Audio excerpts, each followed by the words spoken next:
Now our guide took us to a place that most tourists wouldn't see. This was up some steps from the plaza where some right-wing fundamentalist Zionists who are preparing to replace the mosque with a temple have on display a huge menorah that would go into the new temple. So they're showing that's what they want to do.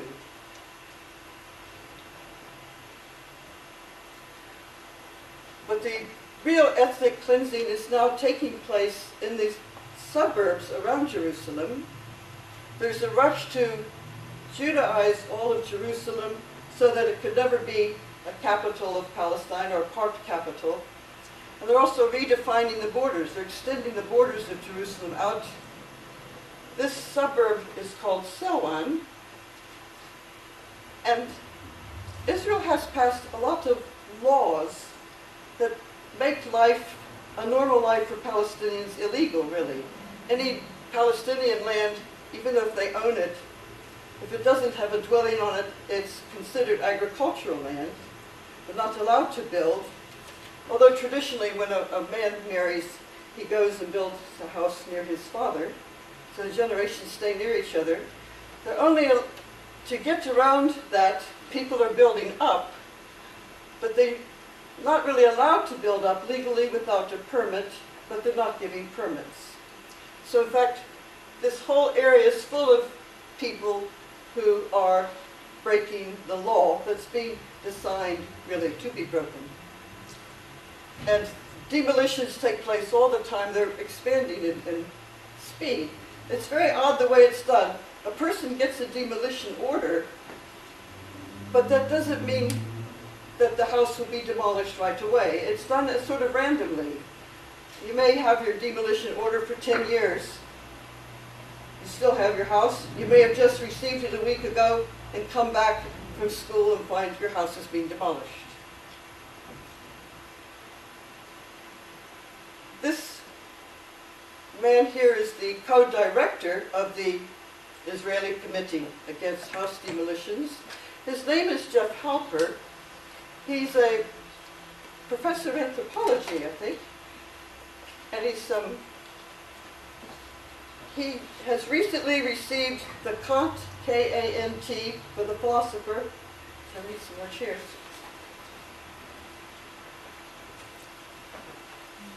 The Kant World Citizen Prize 2009 from the Kant Foundation of Freiburg, Germany. It honors Jeff Halper's work, quote, to liberate both the Palestinian and the Israeli people from the yoke of structural violence. He's showing us in his maps what is being planned for the suburb we just looked at.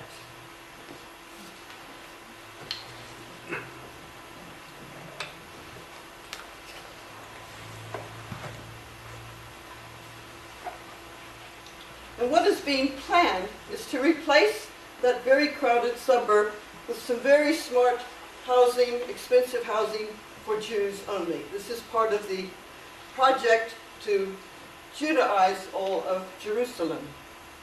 And this will be housing with, space and trees and probably swimming pools. A very attractive place to live.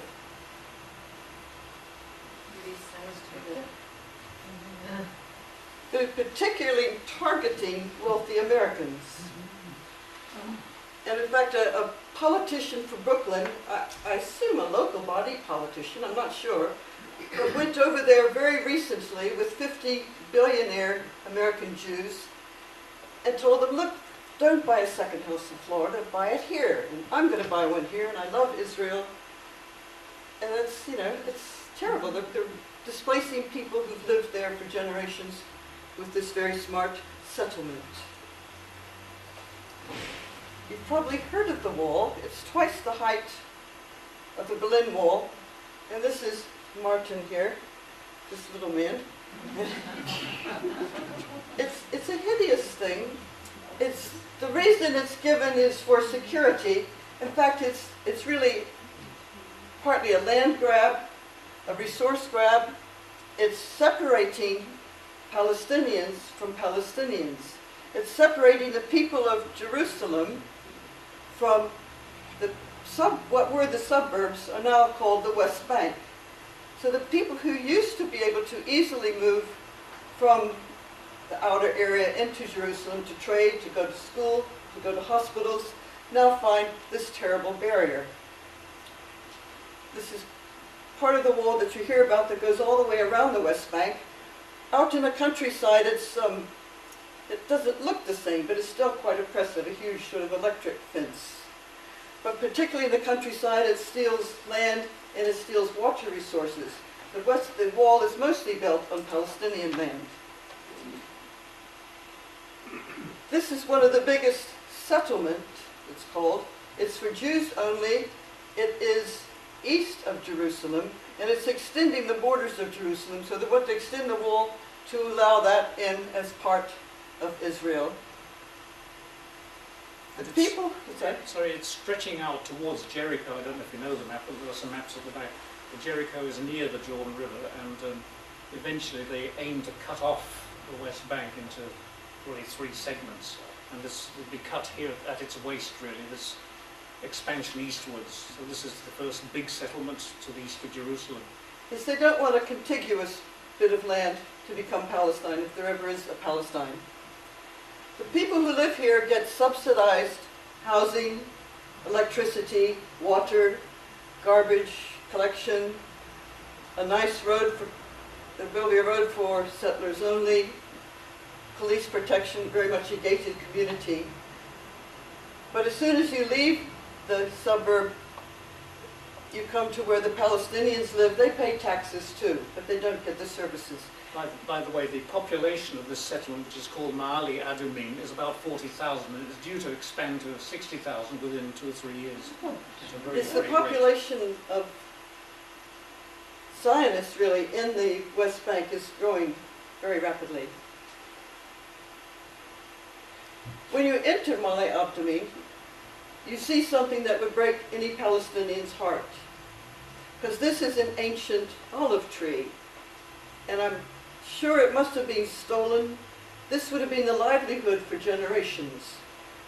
The Israelis, when they've stolen farmland, they've uprooted olive trees, they chopped them, they've also uprooted some and transplanted them. So this is in a roundabout as you enter that settlement.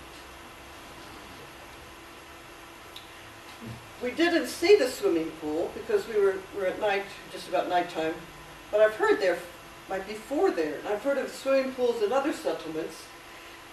And this really disturbs me because I'm interested in water environment issues. The settlements have got subsidized water, they've got swimming pools. The Palestinians barely have enough water to flush the toilets. They're even that cautious about how they use their water. And yet the water is from the West Bank. Israel itself has over-extracted their water and had salination. They depend very heavily on what are called mountain aquifers, 3 big mountain aquifers in the West Bank area. And the settlements have been chosen very carefully to get control of these aquifers. Plus, as Martin said, and bear in mind that this settlement is on a hilltop, so it's probably about 300 or 400 meters above sea level, and all the water has to be pumped up using all the expensive energy to do so. But a lot of people move there just for economic reasons, because it's subsidized, a cheap place to live.